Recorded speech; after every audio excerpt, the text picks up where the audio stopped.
GST अडचणीक लागून सरकार 200 कोटी रुपयांचो कर्ज घेवपाचे आसात. जीएसटीचो फटको कांय प्रमाणात राज्य सरकाराकूय बसला.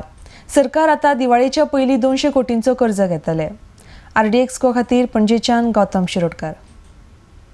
All state governments, they are borrowing. Now this borrowing is done through Reserve Bank of India.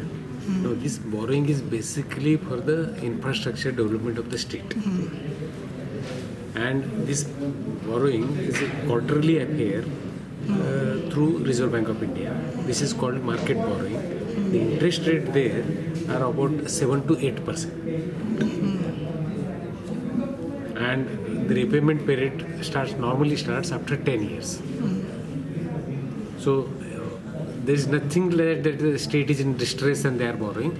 Borrowing is a program all over the year. Even the government of India, all state governments, everybody borrows.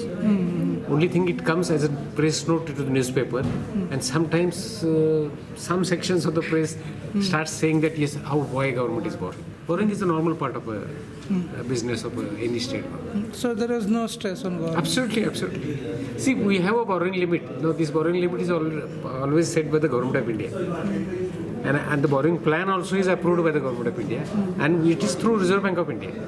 It's an organized sector. It has nothing to do with the GST. This borrowing has continued last 30 years. If you see, borrowing has been done. Okay. Last 30 years, government of Goa has borrowed. There is nothing unusual in this.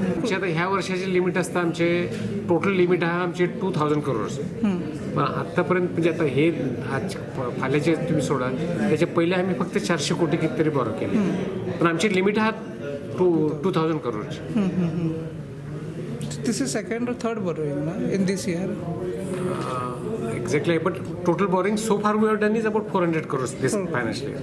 So this will be a third borrowing? So this will be amount to now, this will cumulatively it will become 600. 600 crores. 600 crores.